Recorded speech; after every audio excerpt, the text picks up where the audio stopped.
मिथुन राशि वाले बंधुओं, आप सभी का हृदय से अभिनंदन है।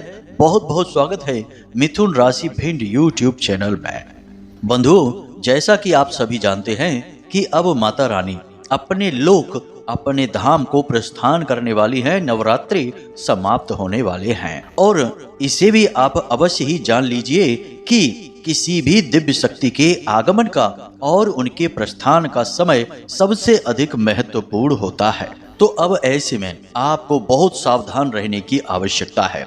बंधुओं, माता रानी के अनुष्ठान और ध्यान के समय प्राप्त अनुभूतियों के आधार पर आज का यह विशेष और ज्ञानवर्धक कार्यक्रम तैयार किया गया है। जी हाँ बंधुओं, महामाई माँ भद्रकाली ने जो हमें अनुभूतियां दी हैं, उनके आधार पर हम आपको यह कह सकते हैं कि आपके घर के मुख्य दरवाजे पर एक ऐसी चीज पड़ी है जो भयंकर अपशगुनी है, तांत्रिक है, नकारात्मक है और आपके ऊपर माता रानी का भयंकर क्रोध बरसाने वाली है। जी हाँ बंधुओं, जैसे ही आप इस कार्यक्रम को देखें और उसके बाद आपको इस चीज को उठाकर घर से बाहर फेंक देना है। और यूं ही नहीं फेंकना है, क्योंकि यह नकारात्मक चीज है। इसके अंदर से भयंकर नकारात्मक ऊर्जा निकल रही है जो आपके घर को प्रदूषित कर रही है, जीवन को नकारात्मक कर रही है। तो यदि आप यूं ही इसे छू लेंगे उठाने के लिए, फेंकने के लिए, तो यह आपको स्वयं को भी दूषित कर देगी, आपके जीवन को बर्बाद कर देगी। तो ऐसी नकारात्मक चीजों के साथ क्या करना चाहिए, क्या है वैदिक विधान, क्या है इसकी मिटाने की, समाप्त करने की सही पद्धति, उसके विषय में भी आपको बताएंगे। इस एक भयंकर चीज के बारे में भी आपको बताएंगे और आपसे हम यही निवेदन करेंगे कि आप इस चीज से जल्द छुटकारा अवश्य प्राप्त कर लें, वरना आपकी बर्बादी तय है। क्योंकि माता रानी आपसे क्रोधित हो जाएंगी और एक बार यदि माता रानी आपसे क्रोधित हुई तो फिर आपका जीवन तो बर्बाद हो ही जाएगा। क्योंकि आपके ऊपर जो माता रानी का, माँ भद्रकाली का सुरक्षा कवच बना हुआ है वह हट जाएगा और सुरक्षा कवच हटते ही भयंकर नकारात्मकताएं आपके ऊपर धावा बोल देगी। जी हाँ बंधुओं, यह बिल्कुल सत्य है और पूर्ण रूप से प्रामाणिक है, इसलिए इन चीजों को आजमाएं ना। कहने का मतलब यह है कि इन बातों को जो हम आपको बता रहे हैं, इन्हें हल्के में मत लेना, पूर्ण गंभीरता के साथ इन बातों को समझना और जिस चीज के बारे में हम आपको बताने जा रहे हैं उसे अभी इसी वक्त अपने घर के मुख्य दरवाजे से हटा देना। जी हाँ बंधुओं, इसी के साथ साथ हम आपको एक ऐसी सरल लेकिन बहुत ही शक्तिशाली क्रिया के बारे में भी बताएंगे जिससे आपके जीवन में 100% गारंटी के साथ धन वर्षा होगी। यह जो क्रिया है यह इतनी शक्तिशाली है कि यह माता रानी की पूर्ण कृपा और आशीर्वाद आप तक लेकर आएगी और आपके जीवन के हर एक कष्ट को समाप्त कर देगी। अब ऐसा कैसे होगा और इस कार्य के लिए बाधाएं क्या हैं? तो बाधा यही एक चीज है जो आपके घर के मुख्य दरवाजे पर पड़ी है और इसे आपको हटा देना है। क्योंकि जब तक नकारात्मक ऊर्जाओं का वातावरण आपके आसपास तैयार बना रहेगा, यानी आपके जीवन को प्रभावित करता रहेगा, तब तक दैवीय कृपा भी आपको सुख नहीं दे पाएगी, आपके जीवन को बदल नहीं पाएगी। अब एक बात यहाँ पर हम आपको बता दें कि इस कार्यक्रम को बनाने के लिए हमने पूर्ण रूप से ज्योतिषीय आकलनों का, गणितीय आकलनों का सहारा लिया है। साथ ही साथ यह कार्यक्रम माता भद्रकाली की कृपा पर आधारित है, यानी कि उनके द्वारा दी गई शुद्ध अनुभूतियों पर आधारित है। जब हम अनुष्ठान करते हैं, उसके बाद जब ध्यान में बैठते हैं, तो माता रानी हमें कुछ महसूस कराती हैं, कुछ आभास दिलाती हैं और उन आभासों के आधार पर हम ज्ञान को स्पष्ट तरीके से समझने की कोशिश करते हैं। फिर हम उस ज्ञान को आपको देने के लिए कार्यक्रम तैयार करते हैं। कहने का मतलब यह है कि यह जो कार्यक्रम है यह स्वयं माता रानी ही तैयार करवा रही हैं आपके हित के लिए। इसलिए यह कार्यक्रम आपको पूरा देखना चाहिए, क्योंकि याद रखना कि देवी देवता सीधे तौर पर आकर कुछ भी आपसे नहीं कहेंगे, क्योंकि यह उनका बात करने का तरीका नहीं है। देवी देवता आपको जो संकेत देंगे उन्हीं में आपके जीवन के लिए सही दिशा और मार्गदर्शन होगा। साथ ही साथ आपके जीवन में कुछ विशेष ज्ञान और बदलाव लाने के लिए किसी न किसी को माध्यम बनाएंगे। इसीलिए गुरु शिष्य परंपरा प्रारंभ हुई, क्योंकि शिष्य के जीवन में बदलाव लाने के लिए स्वयं देवी देवता गुरु के रूप में आकर शिष्य को ज्ञान देते हैं। यानी कि शिष्य के जीवन में जो बदलाव हैं उनके माध्यम गुरु होते हैं और उनके कारक देवी देवता बनते हैं। उम्मीद है कि आप समझ रहे होंगे कि हम आपसे क्या कहना चाहते हैं। कहने का मतलब यह है कि आपको यह कार्यक्रम पूरा देखना है, अंत तक देखना है, क्योंकि यह आपके जीवन की व्यथा और कथा को अच्छी तरह से बताता है। आपके जीवन के विशेष अध्ययनों पर आधारित है। आप इसे नहीं देखेंगे तो कौन देखेगा, क्योंकि आपके जीवन को बदलने की जिम्मेदारी भी आपकी ही है। कोई बाहर से नहीं आएगा और आपको कोई चमत्कार करके देकर चला जाएगा। जो भी है आपके जीवन से जुड़ा है, आपको ही उसका समाधान ढूंढना होगा। मार्गदर्शन देना हमारा काम है, वह हम आपको लगातार देते रहेंगे। तो उम्मीद है बंधुओं कि आप समझ रहे हैं कि हम आपसे क्या कहना चाहते हैं। इस कार्यक्रम में आप अंत तक अवश्य ठहरेंगे। चलिए बंधुओं, आज के इस कार्यक्रम की शुरुआत करते हैं, लेकिन इससे पहले हम चाहेंगे कि आप माता रानी को आभार अवश्य व्यक्त करें। तो कमेंट बॉक्स में पूरे भक्ति भाव के साथ लिखें, जय मां भद्रकाली रक्षा करो। उनकी रक्षा की आपको बहुत अधिक आवश्यकता है। एक बार नहीं 3 बार लिखना। माता रानी आपके ऊपर पूरी कृपा करेंगी और आपकी रक्षा करेंगी, हमें पूर्ण विश्वास है। साथ ही साथ आप इस चैनल कार्यक्रम पर यदि आप पहली बार आए हैं तो इसे चैनल को आपको सब्सक्राइब भी अवश्य करना है, क्योंकि हम आपको विशुद्ध ज्ञान से अवगत कराते हैं और शुद्ध दैवीय कृपा आप तक पहुंचाने का कार्य करते हैं। तो चलिए जल्दी से चैनल को सब्सक्राइब करिए, फिर आगे बढ़ते हैं। तो बंधुओं, अब ध्यान से सुनिए।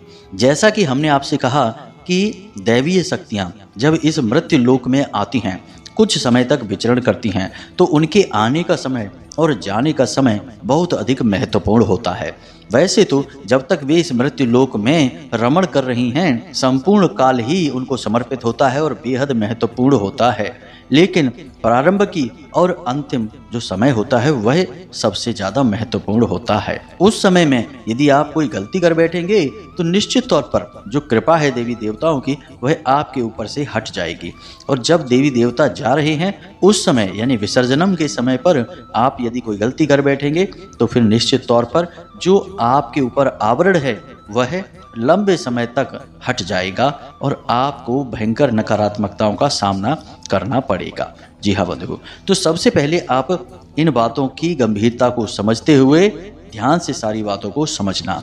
अब ध्यान से सुनिए। यदि आपके घर के मुख्य दरवाजे पर यानी कि माता रानी जब जा रही हैं उस समय अंतिम समय पर आपके घर के मुख्य दरवाजे पर ये 2-3 चीजें हैं, तो सबसे पहले तो आप इन्हें ही हटा दीजिए। सबसे पहली चीज कि कचरे के ढेर लगे हुए हैं। कूड़े कचरे के ढेर यदि आपके घर के दरवाजे पर यानी आपके घर के 10 फीट के दायरे में लगे रहते हैं तो आप उन्हें किसी भी प्रकार से हटवाइए। आपके घर का मुख्य दरवाजा साफ सुथरा होना चाहिए। दूसरा कि आपके घर के प्रवेश द्वार के ठीक सामने यानी जब आप अंदर आते हैं तो सामने वाली दीवार पर यदि कोई शीशा लगा हुआ है तो आप उसे तुरंत हटवा दीजिए। जी हाँ बंधुओं, यह भयंकर नकारात्मक होता है और आपके घर में सारी बाहर की नकारात्मक ऊर्जाओं को खींच कर लेकर आएगा। याद रखना कि ज्योतिष में और वास्तु में शीशा को चुंबक की तरह देखा जाता है, इसीलिए इसका प्रतिबिंब उसी दिशा की ओर होना चाहिए जो सकारात्मक दिशा होती है और मुख्य दरवाजे पर लगा हुआ शीशा भयंकर नकारात्मक माना जाता है। तो पहले तो आप इसे हटवा दीजिए। तीसरा कि आपके घर के मुख्य दरवाजे के ठीक सामने यदि कोई भारी भरकम सामान रखा रहता है, जैसे कोई गाड़ी पार्क कर देता है तो वह गाड़ी आप हटवा दीजिए, या फिर कोई बड़ी टंकी रखी है या कोई और भारी सामान रखा हुआ है तो उसे भी आप हटवा दीजिए किसी भी प्रकार से, क्योंकि ये चीज़ें भयंकर नकारात्मक होती हैं।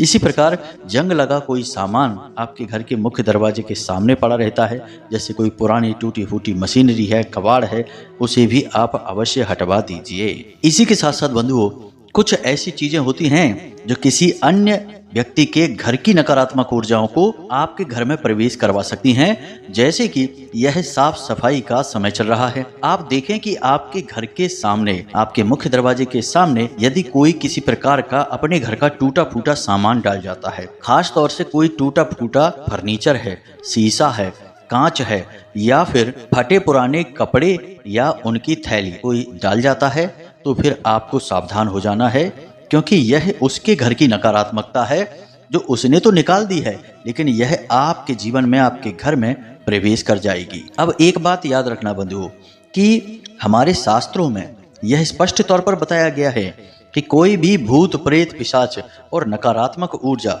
जब आपके घर में प्रवेश करती है तो उसके प्रवेश करने का एकमात्र तरीका आपके घर का मुख्य दरवाजा होता है। बाकी कहीं से भी आपके घर में कोई नकारात्मक ऊर्जा प्रवेश नहीं कर सकती है। अब ऐसा क्यों है?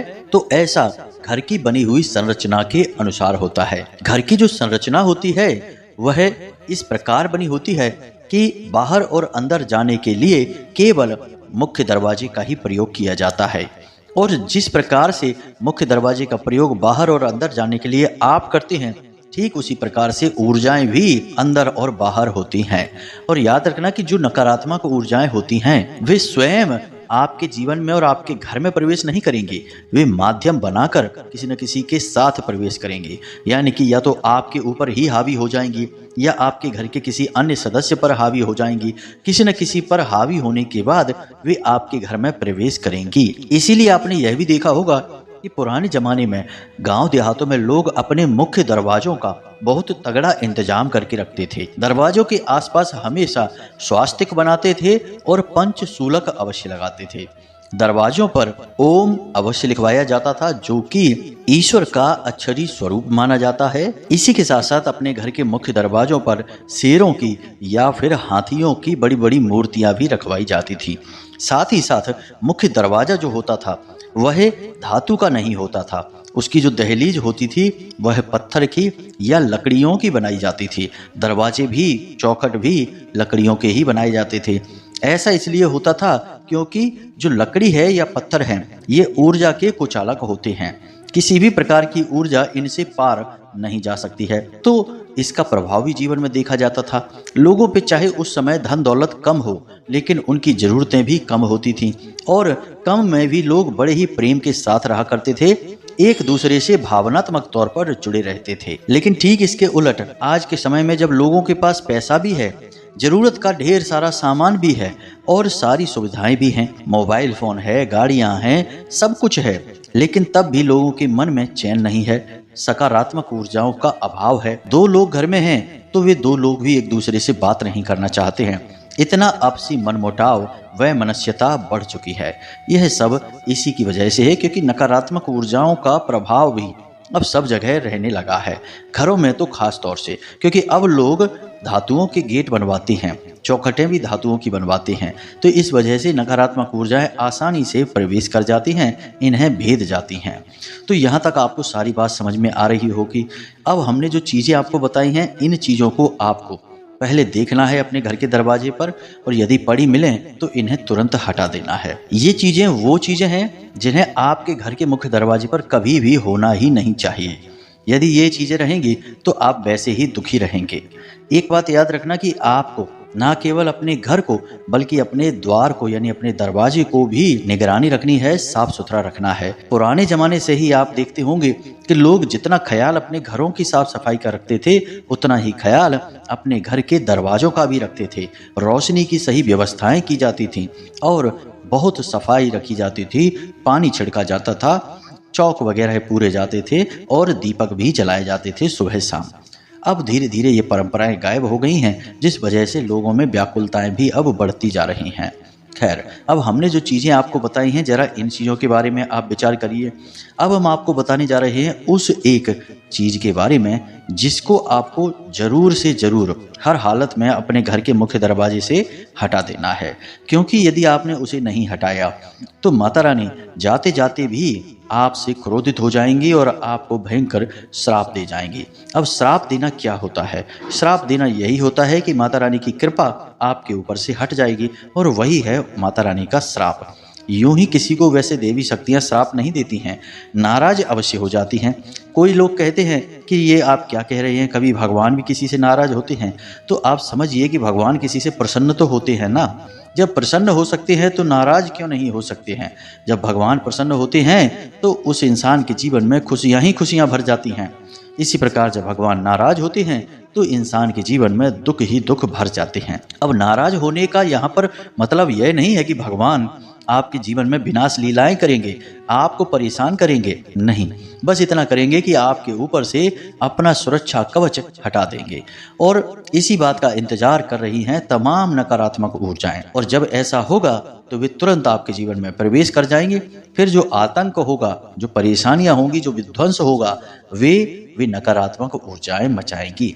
जी हाँ बंधु, तो यहाँ तक आपको सारी बात समझ में आ गई है। अब ध्यान से सुनिए, हम आपको उस एक चीज के बारे में बताने जा रहे हैं। तो कभी ऐसा होता है कि लोग विशेष पूजा पाठ करवाते हैं। पूजा पाठ में मूर्तियां भी लाई जाती हैं, नारियल भी लाया जाता है जिसे श्रीफल कहते हैं, और हवन आदि भी कराया जाता है।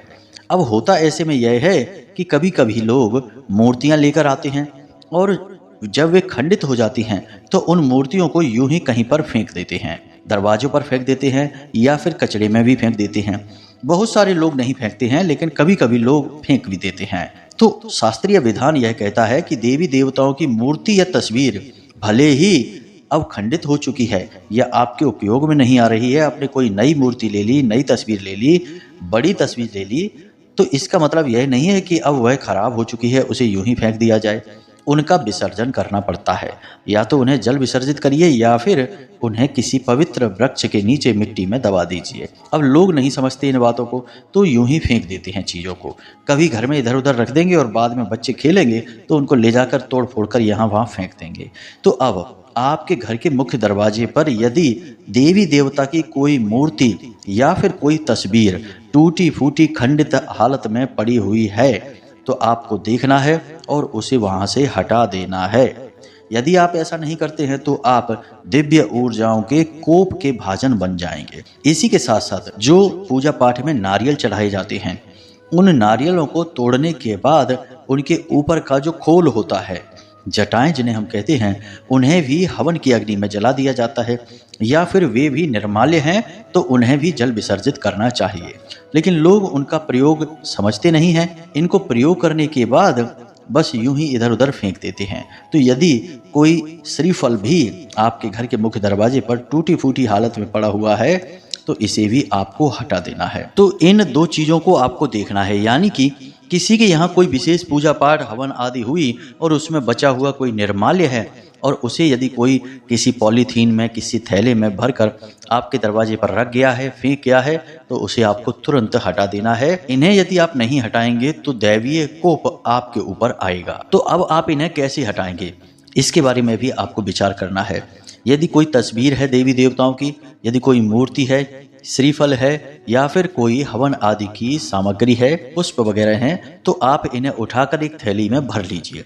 उसके बाद आप किसी बहते हुए जल में जाकर इन्हें विसर्जित कर दीजिए। तो यदि आप ऐसा कर देते हैं तो इससे आपके जो देवी देवता हैं वे बहुत अधिक प्रसन्न हो जाएंगे और आपको भरपूर आशीर्वाद देंगे, सहयोग देंगे। जी हाँ बंधुओं, क्योंकि आपने उन चीजों को व्यवस्थित किया है और जो भी इंसान व्यवस्थाएं बनाता है ईश्वर उसे बहुत प्रेम करते हैं, यह बात याद रखना। इसी के साथ साथ यदि कोई अपने घर का टूटा फूटा फर्नीचर का कुछ सामान, साफ सफाई का सामान आपके घर के दरवाजे पर फेंक जाता है तो उसे आपको वहां से जरूर हटवा देना है।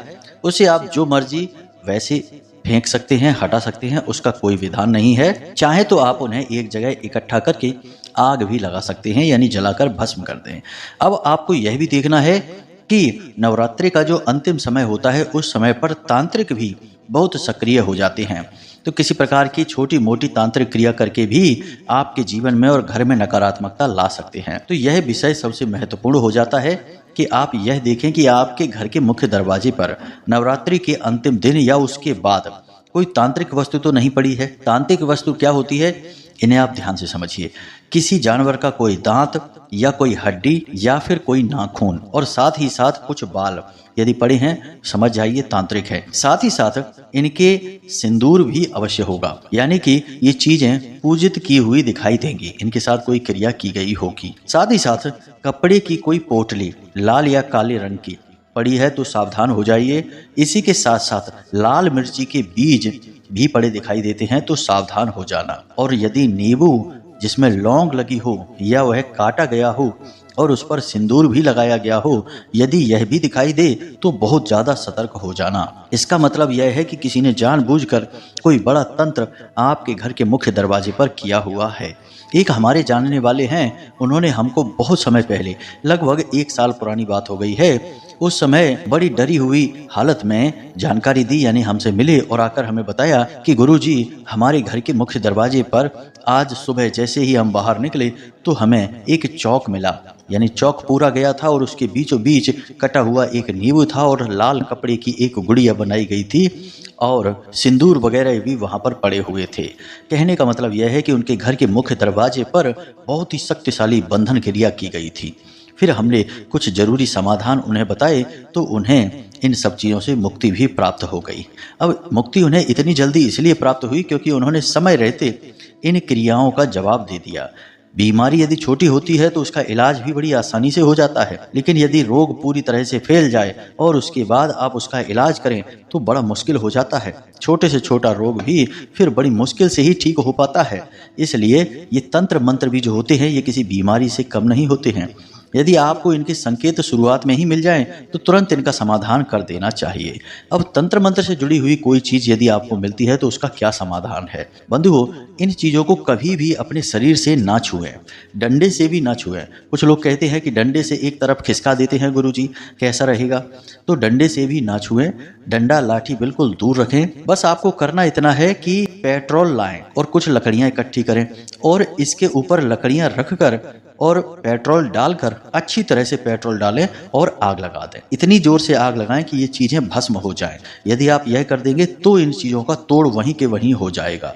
क्योंकि जब कोई तांत्रिक क्रिया की जाती है तो वह तुरंत अपना काम शुरू नहीं करती है। लगभग 24 से 48 घंटों तक वह क्रिया वहीं पर स्थापित रहती है। उसके बाद वह अपने लक्ष्य को भेदती है, यानी अपने लक्ष्य की ओर चल देती है। जिस इंसान के लिए की गई है उसके पास पहुंचेगी और जिस घर के लिए की गई है उस घर में प्रवेश कर जाएगी। तो 24 से 48 घंटों के भीतर यदि उसे अग्नि से भस्म कर दिया जाए तो उसका जो प्रभाव है वह भी समाप्त हो जाता है। तो इन चीजों के बारे में आप बिल्कुल भी लापरवाही मत बरतना। तंत्र मंत्र से जुड़ी और भी बहुत सारी चीजें होती हैं। किसी प्रकार का कागज पर बना हुआ कोई यंत्र हो सकता है जिसे पूजित किया गया हो, किसी भी प्रकार की मटकी हो सकती है, मिट्टी का कोई छोटा मोटा घड़ा हो जिसके अंदर कुछ भरा गया हो, नारियल भी हो सकता है जिसे छेद करके उसके अंदर कुछ भरा गया हो और उस पर सिंदूर वगैरह लगाकर उसका लेपन करके पूजन करके रखा गया हो।